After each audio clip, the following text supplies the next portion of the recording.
Hi friends, welcome to my YouTube channel Sanjay Academy. Today we learn about maxims of language teaching.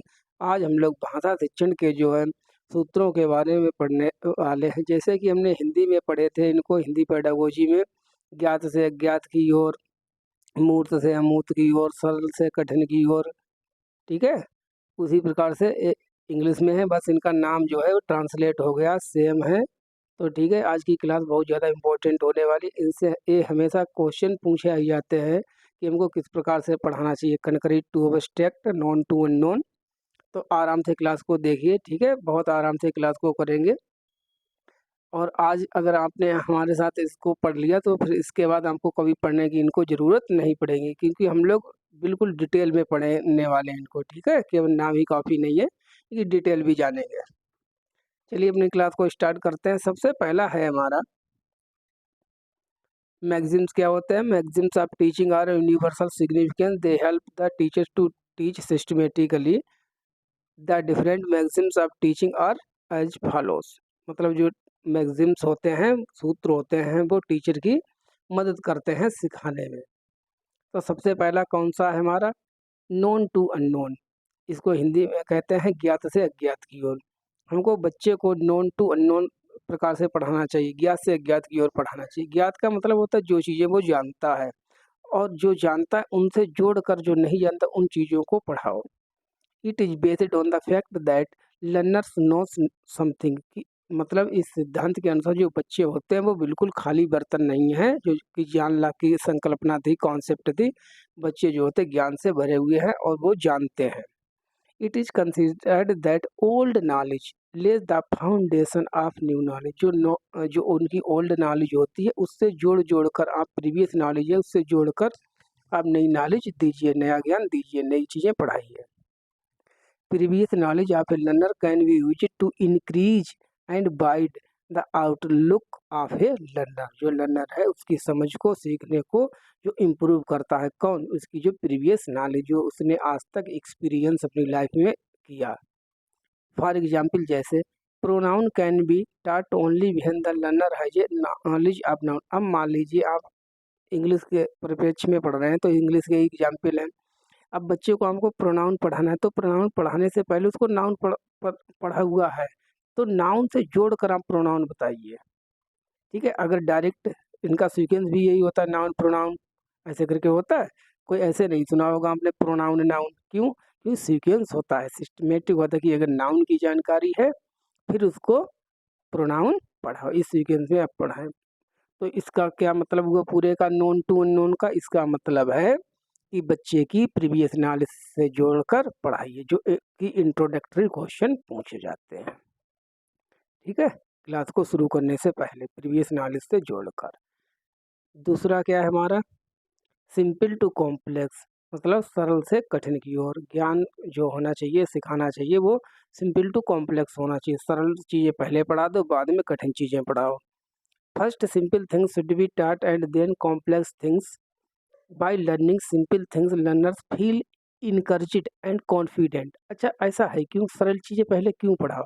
क्योंकि वो अपने आप में motivated feel करेंगे। ठीक है, इनकरेज्ड हो जाएंगे, प्रोत्साहित हो जाएंगे कि नहीं, मैं भी बेवकूफ़ नहीं हूँ, मुझे भी ज्ञान है, मैं भी जानता हूँ। ठीक है, पहले उसको सिंपल चीज़ें इंट्रोड्यूस करो। They can easily understand complex thing. बाद में उनसे जोड़कर फिर कठिन चीज़ों की तरफ ले जाइए। आपने देखा होगी जो चैप्टर्स वगैरह होते हैं, तो पहले शुरू के जो चैप्टर्स होते हैं वो बहुत ज़्यादा इजी होते हैं, बाद में धीरे धीरे जैसे आगे चैप्टर बढ़ते चले जाते हैं वो कठिन होते हैं। फॉर एग्जाम्पल, जैसे if learners are to be taught about complex sentence. अब हमको अगर कॉम्प्लेक्स सेंटेंसेस इंग्लिश में पढ़ाने हैं बच्चे के लिए, ठीक है। अब बच्चे को अभी तक हमने सिंपल सेंटेंस पढ़ा ही नहीं, सीधे हम जंप करके कॉम्प्लेक्स सेंटेंस, तो क्या समझ में आएगा? नहीं समझ में आएगा, आएगा तो कम आएगा, इम्परमानेंट होगा। तो पहले उसको सिंपल सेंटेंस समझाओ, पहले सिंपल सेंटेंस बता दो, फिर कॉम्प्लेक्स सेंटेंस पढ़ाओ। ठीक है, तब सिंपल टू कॉम्प्लेक्स। जो पेपर भी ऐसे ही बनते हैं, जो 10th है 12th है, आपने देखा होगा पहले के जो शुरू के क्वेश्चन होते हैं वो इजी होते हैं, बाद में टफ होते हैं। इसी प्रकार से बुक्स भी लिखी जाती हैं, सरल से कठिन की ओर। ठीक है, सरल से कठिन की। मैं हिंदी में भी पैरेलल आपको बताते चलता हूँ, ठीक है, साइमल्टेनियस, सरल से कठिन की ओर। इससे किसी को भी कोई प्रॉब्लम ना हो। चलिए नेक्स्ट चलते हैं। कंक्रीट टू अब्स्ट्रैक्ट, इसको हिंदी में कहते हैं मूर्त से अमूर्त की ओर। अब कंक्रीट का मतलब क्या होता है? कंक्रीट वे चीज़ें होती जो हमारे सामने हैं, जिनको हम सेंसेस के माध्यम से फील कर सकते हैं, टच कर सकते हैं, देख सकते हैं। Those things which can be feeled with our 5 senses, ठीक है, जो 5 सेंसेस का हम यूज करके जिनको हम देख सकते हैं, छू सकते हैं, रियल ऑब्जेक्ट जो हमारे आसपास है, सामने है। Whereas things which can be imagined, अब जो चीज़ें हमारे माइंड में है, कंसेप्चुअल में है, कॉन्सेप्ट हैं, जिनको हम देख नहीं सकते, छू नहीं सकते, उनको हम कहते हैं एब्स्ट्रैक्ट थिंग्स। एब्स्ट्रैक्ट नाउन होता है। एब्स्ट्रैक्ट नाउन में कौन कौन सा आता है? एब्स्ट्रैक्ट नाउन में आता है जजमेंट है, ऑनेस्टी है, ठीक है। तो जो चीज़ें हमारे माइंड में है। Things start with the help of concrete object last for longer period, मतलब लंबे समय तक बच्चों को याद रखने के लिए, सिखाने के लिए आपको क्या करना चाहिए? पहले बच्चों को कंक्रीट चीज़ों से पढ़ाने की शुरुआत आपको करनी चाहिए। पहले मूर्त चीज़ों से पढ़ाओ, बाद में अमूर्त चीज़ों को बताओ। तो इसको कहते हैं मूर्त से अमूर्त की ओर, ठीक है। पहले रियल ऑब्जेक्ट से, बाद में जो कंसेप्ट में चीज़ें हैं उनके बारे में पढ़ाइए। इसको कहते हैं कंक्रीट टू अब्स्ट्रैक्ट। इनके नाम बहुत ज़्यादा इंपॉर्टेंट है, ध्यान रखना, नहीं तो पेपर में आ जाएगा। ऐसे कंफ्यूज किया जाता कि अब्स्ट्रैक्ट टू कंक्रीट, नहीं, अब्स्ट्रैक्ट टू कंक्रीट नहीं होता, कंक्रीट टू अब्स्ट्रैक्ट होता है। फोर्थ, एनालिसिस टू सिंथेसिस, विश्लेषण से संश्लेषण की ओर। Simply analysis to synthesis means, इसका मतलब क्या है? इसका मतलब है पहले पूरे चैप्टर को आपने डिटेल में पढ़ा डाला, ठीक है, और बाद में उसकी बता दी समरी कि बेटा इसकी समरी क्या है चैप्टर की। तो जो समरी आपने बताई वो है सिंथेसिस, वो है जिस्ट, GIST जिस्ट, ठीक है। और जो डिटेल में पढ़ा है वो है एनालिसिस। एक complex problem then divided into different parts can be understood easily। अगर कोई मान लीजिए कोई प्रॉब्लम है, किसी बारे टॉपिक के बारे में हमको पढ़ना है, जैसे रेक्टेंगल ले लिया मैथ का, ठीक है, आयत के बारे में पढ़ने आ, तो पहले तो हमने सब कुछ बता दिया है कि आयत के बारे में कि 4 साइड्स होती हैं, 4 एंगल होते हैं, इतने इतने एंगल होते हैं, डायगोनल्स होते हैं, इंटरसेक्ट करते हैं हम। फिर बाद में हमने इसको ओवरऑल बना के दिखा दिया और उसके मैंने फार्मूलाज के बारे में बता दिया। अब इंग्लिश के परफेक्ट में देखते हैं पर्सपेक्टिव से। For example, when a learner start the different parts of sentence, ठीक है, different parts of sentence, then he is able to understand synthesis of sentence। अब आपको पूरा सेंटेंस पढ़ाना जाता है, ठीक है, कि he is going to school, he is going to school, ठीक है, ये पूरा सेंटेंस पढ़ाना है। तो सबसे पहले इनके पार्ट्स को तो भी बताओ कि सब्जेक्ट क्या होता है, नाउन क्या होता है, ठीक है, प्रोनाउन क्या होता है, सब्जेक्ट क्या है, प्रेडिकेट क्या है, ठीक है, वर्ब्स क्या होती हैं। तो बाद में पूरा सेंटेंस पढ़ाइए आप, ठीक है। तो पहले डिटेल, बाद में होल। एनालिसिस टू सिंथेसिस, विश्लेषण से संश्लेषण की ओर। चलिए आगे चलते हैं। अब क्या है हमारा इंडक्शन टू डिडक्शन। ये क्या होता है? देखिए, induction to inductive method to deductive. Inductive का मतलब होता है आगमन, आगमन, और डिडक्शन का मतलब होता है निगमन। तो आगमन से निगमन की ओर, हिंदी में ध्यान रखिए, आगमन से निगमन की ओर। अब आगमन निगमन क्या होता है? इंडक्शन एंड डिडक्शन क्या होता है? इंडक्शन, ये फ्यू एग्जाम्पल। अब जो जो आगमन विधि होती है, सबसे पहले उदाहरण दिए जाते हैं, इंग्लिश में कन्वर्ट कर लो induction. Induction method, few examples are given, few examples are given, पहले मतलब उदाहरण दिए जाते हैं, एग्जाम्पल्स दिए जाते हैं, बाद में उसका रूल बता दिया जाता है, बाद में कंक्लूजन बता दिया जाता है कि इसका रूल क्या है। ये तो होती है आगमन विधि। इसका जस्ट अपोजिट कर लो डिडक्शन में। फर्स्ट रूल इज मेट, पहले रूल बता दिया आपने और बाद में आपने दे दिए एग्जाम्पल्स। तो ये क्या हो गया? ये हो गया डिडक्शन, जिसको कहते हैं निगमन। अब ना तो सभी टॉपिक को आगमन से पढ़ा जा सकता है इंडक्शन से, ना तो सभी टॉपिक को डिडक्शन से पढ़ाया जा सकता है। तो सबसे जो बेस्ट मेथड होता है पढ़ाने का वो होता है इंडक्शन डिडक्शन मेथड, ठीक है। अब ऐसे हमको पढ़ाना किस प्रकार से, सबसे पहले बच्चे को इंडक्शन से डिडक्शन की ओर पढ़ाना, मतलब आगमन से निगमन की ओर पढ़ाना है। देखो ये लिखा है, teaching should proceed from induction to deduction, induction से डिडक्शन की ओर होना चाहिए। ध्यान रखना, अगर इसका सीक्वेंस उल्टा हो जाए तो गलत हो जाएगा, डिडक्शन से इंडक्शन नहीं होगा, डिडक्शन टू इंडक्शन गलत होता है, सही क्या है, इंडक्शन टू डिडक्शन। आगे, for example while teaching narration, narration को पढ़ाते समय फिर examples of the conversion of direct speech into indirect speech should be given and then a general rule of the conversion should be concluded. मतलब पहले कुछ narration को पढ़ाते समय डायरेक्ट इनडायरेक्ट के पहले कुछ एग्जाम्पल्स दे दो, ठीक है, उसके बाद में आप रूल पर आओ। ऐसा नहीं है कि पहले रूल पढ़ लिए बाद में कर रहे हैं। तो पढ़ाने का जो बेस्ट मेथड होना चाहिए, बेस्ट स्ट्रेटजी होनी चाहिए, वो होनी चाहिए पहले एग्जाम्पल्स बाद में रूल, इसको कहते हैं इंडक्शन टू डिडक्शन। अब ये क्या है, नियर टू एफआर, नियर का मतलब है जो हमारे चीज़ें आसपास हैं, जो पास में है। एफआर का मतलब जो चीज़ें हमारे पास में नहीं है या जो हमसे दूर है।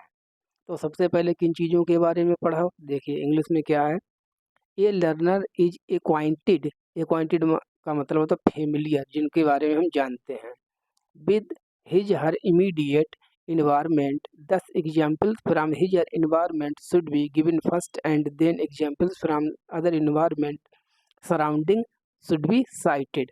इसका मतलब यह है कि सबसे पहले जिस चीज़ के बारे में बच्चा फेमिलियर है, एक्वाइंटेड है, जानता है, जहाँ वो रहता है, उसका परिवेश है, उससे रिलेटेड, उस इन्वायरमेंट से रिलेटेड आप एग्जाम्पल देकर समझाइए। ठीक है। उसके बाद में जो चीज़ें वो नहीं जानता, फिर बाद में अलग चीज़ों के बारे में बताइए। ये लिखा है, this helps in step by step learning, इससे क्या होगा, हम स्टेप स्टेप के बारे में पढ़ते चलें। जो चीज़ें हमारे आसपास हैं, पास हैं, पहले हमने उनके बारे में पढ़ लिया, फिर जो नहीं है फिर उनके बारे में पढ़ रहे हैं। For example, while teaching noun, noun को पढ़ाते समय example from learners immediate environment from class should be cited such as fan, desk, chair. Other examples such as train, aeroplane, lake and river should be given afterward. अब आपने class में noun पढ़ा है, तो noun के पढ़ा दिए, अब एग्जाम्पल देने हैं, तो आप सबसे पहले ये मत बनाने लोगों की अब्स्ट्रैक्ट नाउन के एग्जाम्पल दे दिए कि जजमेंट है, ऑनेस्टी है, इनको कहते हैं। अब ना तो बच्चा अभी जजमेंट जानता है ना ऑनेस्टी जानता है, छोटा है, तो बच्चे को जो उसके आसपास की चीज़ें हैं जिन्हें वो पर डे देखता है, जैसे फाइन क्लासरूम में ही है, उन्हें बेटा जो फाइन है ये भी नाउन है, जो डेस्क रखी है ये भी नाउन है, चेयर भी नाउन है। ठीक है। तो इसके बाद में आप बताइए धीरे धीरे कि ट्रेन भी नाउन होती है, एरोप्लेन भी नाउन होती है, लेक मतलब लेक झील, ठीक है, और रिवर है ये भी नाउन होती है आफ्टरवर्ड। इसके बाद में आप इनका एग्जाम्पल दें, तो जो चीज़ें बच्चे के आसपास, जैसे जैसे चाइल्ड है, ये इसके आसपास जो चीज़ें हैं, डेस्क है, चेयर है, डेस्क है, डस्टर है, फैन है, तो इन चीज़ों को पहले आप पढ़ाइए जो इसके पास है। बाद में जो चीज़ें पास में नहीं है, दूर है, उनका एग्जाम्पल दीजिए। इससे ही कहते हैं मैक्सिम्स को नियर टू एफआर। आ जाइए मोस्ट इम्पोर्टेंट, कॉलर ने दिया था जी, होल टू पार्ट। ये क्या है, अब आप ध्यान कीजिए, कोहलर है, एक है कोहलबर्ग, एक है कोहलर। तो कोहलबर्ग है, उन्होंने तो नैतिक विकास का सिद्धांत दिया है, मोरल थ्योरी ऑफ जजमेंट दी है। लेकिन जो कोहलर है उन्हें गेस्टालवादी सिद्धांत दिया है, ठीक है, जिसको संपूर्ण गेस्टालवादी सिद्धांत क्या था, संपूर्ण से पार्ट्स की ओर, मतलब संपूर्ण से अलग अलग भागों की ओर। होल टू पार्ट, पहले पूरी चीज बाद में उसके पार्ट्स। जैसे the learner should be taught the whole lesson first, पहले बच्चों को पूरा चैप्टर पढ़ा दो, ठीक है, then its part should be analysed and studied intensively, बाद में डिटेल कर करके एक एक को उठा उठा के अलग से पढ़ाइए सब टॉपिक को। जैसे पूरा टॉपिक है, चैप्टर है, आपने पूरा पढ़ा दिया उसके बारे में, जैसे महात्मा गांधी के ऊपर कोई चैप्टर है, आपने पूरा एक बार में सब कुछ पढ़ा दिया, फिर बाद में अलग अलग से पढ़ा रहे थे कि महात्मा गांधी ने कौन कौन से मूवमेंट लॉन्च किए, ठीक है, इनका कोऑपरेशन मूवमेंट क्या था, डांडी मार्च इन्होंने कहाँ से शुरू किया था, क्या था, बाद में उनके बारे में हम अलग अलग से पढ़ा रहे हैं। तो इसको कहते हैं होल टू पार्ट्स। पहले समरी, या इसको ऐसे भी आप समझ सकते हैं, पहले समरी बाद में डिटेल में चैप्टर को पढ़ा दिया। For example, first a full sentence should be taught, then its part, subject, predicate, word should be analysed. ये उल्टा है, किसका है उल्टा? ये देखते हैं किसका है, जस्ट अपोजिट है। ये है कंक्रीट टू एब्स्ट्रैक्ट। अभी आएगा, आगे आएगा। तो इसमें क्या है, सबसे पहले आप क्या बता दें, पूरा सेंटेंस के बारे में पढ़ा दिया। जैसे अभी सेंटेंस था कि Sanjay is teaching, Sanjay is teaching, Sanjay पढ़ा रहा है। पहले तो हमने पूरे सेंटेंस के बारे में बता दिया, फिर बाद में बता रहे हैं कि इसमें वर्ब कौन सी है, नाउन कौन सा है, ठीक है। तो बाद में सब्जेक्ट और प्रेडिकेट के बारे में बता रहे हैं कि जो सेंटेंस होता है उसके मेन टू पार्ट्स होते हैं, एक को सब्जेक्ट कहते हैं, एक को प्रेडिकेट कहते हैं। इसको कहते हैं होल टू पार्ट्स। से किसने दिया? तो कोहलर ने दिया, कोहलर ने दिया, ठीक, कोहलबर्ग नहीं, कोहलर, ये लिखा है कोहलर। चलिए, अर्थ हमारा कौन सा है? Psychological to logical. बहुत ध्यान से इस क्लास को देखना, आराम से, ठीक है, कोई जल्दबाजी नहीं है, आराम से धीरे धीरे देखना समझते हुए। साइकोलॉजिकल टू लॉजिकल, साइकोलॉजिकल का मतलब होता है मनोवैज्ञानिक से तार्किक की ओर। पहले मनोवैज्ञानिक चीज़ें बताओ क्या है, देखते हैं। While teaching, the interest, aptitude, capacities, learners difficulty level should be kept in mind। जब आप पढ़ा रहे हों, ठीक है, तो आप बच्चे के इंटरेस्ट को, उसकी एप्टीट्यूड को, क्या बच्चा जिस चीज़ को सीखने के लिए अभी मेच्योर है कि नहीं है, इसकी कैपेसिटी है कि नहीं है, ठीक है। अब आप थर्ड क्लास के बच्चे को टेंथ लेवल का हम मैथ पढ़ाने बैठ गए, क्या वो सीख पाएगा? नहीं सीख पाएगा। तो इस चीज़ को आप ध्यान में रखिए। साइकोलॉजिकल चीज़ें, पहले सरल चीज़ों को इंट्रोड्यूस करो, बच्चों की साइकोलॉजी को पढ़ाइए। अनसाइकोलॉजिकल ये तो हो जाएगा कि थर्ड वाले को टेंथ का सिलेबस पढ़ाने लगे। Individual differences of the learner should be keep in mind, bear in mind. अपने माइंड में जो इंडिविजुअल डिफरेंसेस हैं, इनका आप हमेशा ध्यान रखिए। इंडिविजुअल डिफरेंसेस को किसने दिया था? जॉन गाल्टन ने दिया था, ठीक है, कि प्रत्येक बच्चा अपने आप में स्वयं यूनिक होता है, सभी बच्चे अलग अलग प्रकार से सीखते हैं। For example, vocabulary and basic structure of a language should be टाट फर्स्ट। अच्छा, पहले लैंग्वेज का जो है बेसिक स्ट्रक्चर बता दीजिए। First, depending on the need and requirements of the learner. फिर जो लर्नर्स की रिक्वायरमेंट है उसके बाद उसके हिसाब से पढ़ाइए। Then they should arrange it in a logical way. ये एक पढ़ाने का एक रेशनल वे होता है, एक लॉजिकल वे होता है। तो इसका मतलब क्या हुआ? साइकोलॉजिकल टू लॉजिकल का इसका मतलब है कि आप बच्चे के इंटरेस्ट, कैपेसिटी को ध्यान में रखते हुए पढ़ाइए। पहले उन चीज़ों को पढ़ाइए जिनमें बच्चे का सबसे ज़्यादा माइंड लगता है, रुचि है, और इंडिविजुअल डिफरेंस को अपने माइंड में हमेशा बैठा के रखिए। आपके सीटेट के बहुत से क्वेश्चन ऐसे हो जाएंगे, मैं आप जब प्रैक्टिस कराऊंगा तो वहाँ आपको ट्रिक बताऊंगा कि कैसे क्वेश्चन हो जाते हैं। एक मुश्किल से 8-10 चीज़ें हैं, बस आप उनको ध्यान रखना। अभी पढ़ लीजिए डिटेल में। 9th क्या है, हम छोड़ेंगे कुछ भी नहीं, सब कंटेंट पढ़ने वाले जितने इसमें ये हैं मैगजीन सब पढ़ेंगे। Particular to general, specific to general, ये है कंक्रीट टू एब्स्ट्रैक्ट वाले का है सेम। उदाहरण से नियम की ओर, इंडक्शन टू डिडक्शन वाला है ये। देखो specific, first, particular statement should be given and then a general rule should be follow. पहले तो आपको स्टेटमेंट बता दिया ऐसे ही, बाद में हमने उसका नियम बता दिया। तो क्या हुआ इसका मतलब? उदाहरण से नियम की ओर। जो एग्जाम्पल तो होते हैं वो पर्टिकुलर होते हैं, और जनरल क्या होता है? रूल होते हैं। फॉर एग्जाम्पल, जैसे few examples of past continuous tense should be given first। अच्छा, then it should be generalized that this tense is used to denote the actions that were going in the past। पहले आपने कुछ example बता दिए past continuous tense के, बाद में बताया बच्चे को बेटा कि जो पास्ट कंटिन्यूस टेंस होता है इसका मतलब ये होता है कि जो हमारे एक्शंस, जो हमारी कार्रवाई, जो हम काम पहले कर चुके हैं उनको हम कहते हैं गोइंग इन द पास्ट। जो एक्शन पहले हो चुके हैं उनको कहते हैं पास्ट कंटिन्यूअस टेंस। बस it is based on the inductive method, ये लिखा है देखिए ऊपर भी पढ़ रहे थे। तो ये किस पर बेस्ड है method? Particular to general, specific to general, inductive method पर, आगमन विधि पर। 10th क्या है हमारा, और कितने हैं, बस होने वाले हैं, आराम से देखना। 10th है हमारा इंपीरिकल टू रेशनल। इंपीरिकल का मतलब है उदाहरण, प्रयोग, उदाहरण नहीं अनुभव। Empirical knowledge is based on the observations and experience, whereas rational knowledge implies to arguments and explanation। जो इम्पीरिकल नॉलेज होती है, जो अनुभव होते हैं, वो ऑब्जर्वेशन से आते हैं, जैसे हम देख देख कर जो चीज़ें देखते रहते हैं, समझते रहते हैं, एक्सपीरियंस है, अनुभव है। जबकि रेशनल का मतलब है वो नॉलेज जिससे हम किसी को आर्गूमेंट करते हैं, एक्सप्लेनेशन करते हैं, अपने तर्क से जो देते हैं। रेशनल का मतलब होता है तर्क, तार्किक। ठीक है। फर्स्ट, पहले आपको कैसे पढ़ाना है बच्चे को, इन शिक्षण सूत्रों का, इन मैगजीन्स का प्रयोग आपको बच्चों को पढ़ाते समय करना है।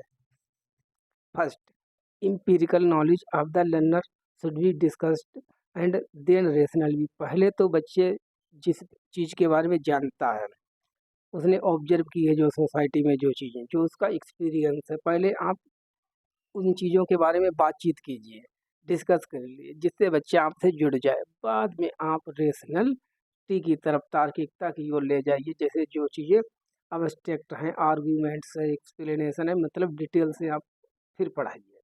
पहले बच्चे से पढ़ाइए आप, बच्चे के अनुभव से। For example, it can be discussed how the subject और object of direct speech change into indirect speech.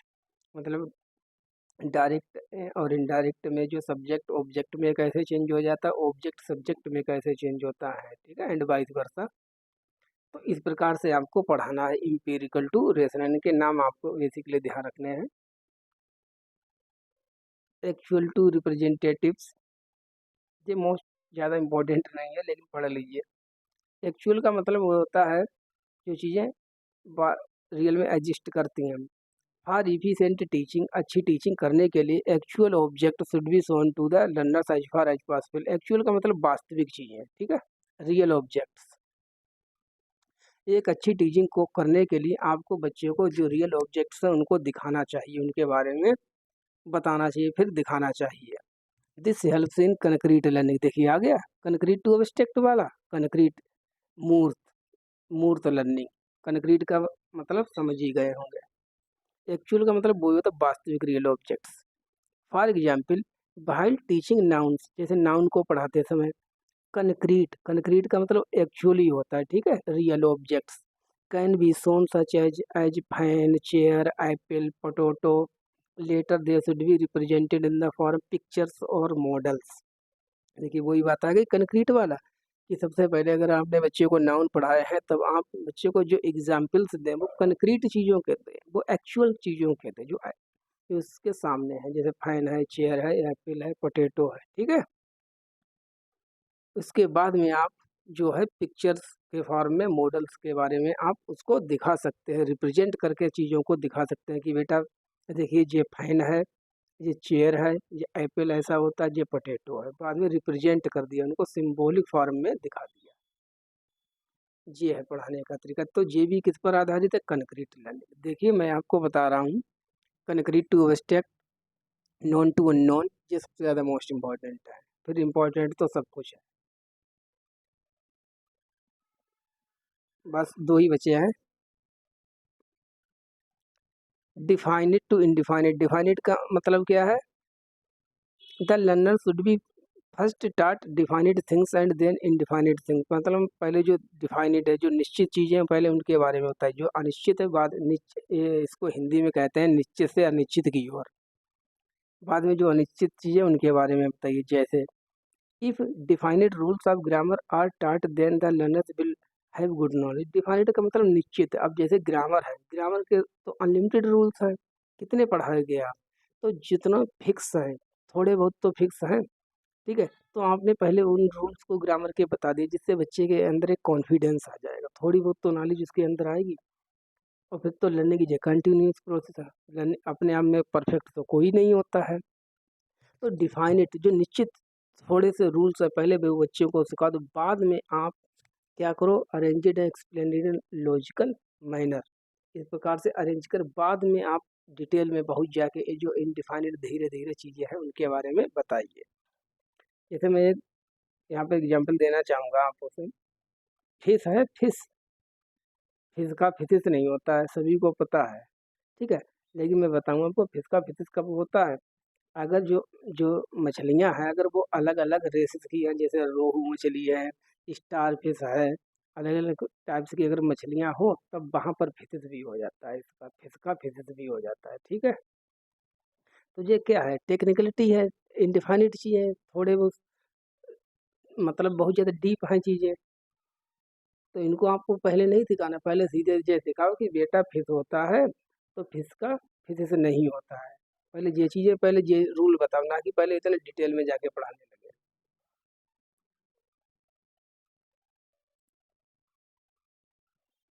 आ जाइए, लास्ट है सबसे मोस्ट इम्पॉर्टेंट, कंटेक्चुअलाइज, सबसे मोस्ट इम्पॉर्टेंट लास्ट में है, देख लीजिए। Relate form to meaning and contextualise. आज मैं आपको एक ही वर्ड के मीनिंग बताऊंगा कितने हो सकते हैं।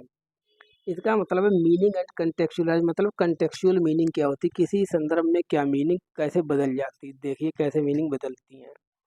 All class activity should be meaningful, what ever activity the students are involved in. The students should be able to understand the meaning of what they hear, says, read or write.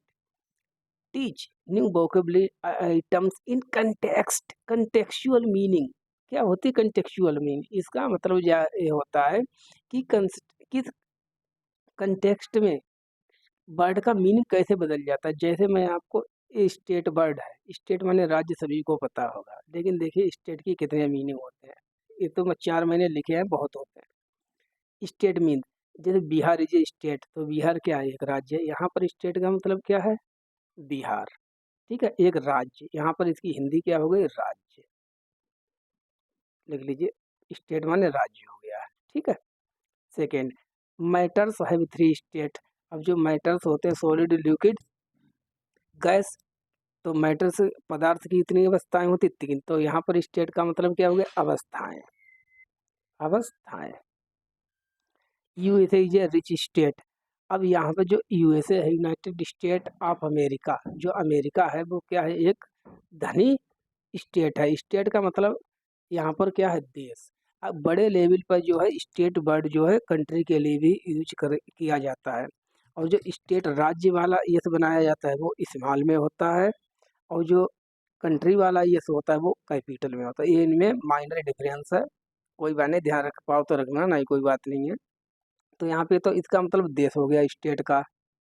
आगे आ जाइए, माई mental state is not proper.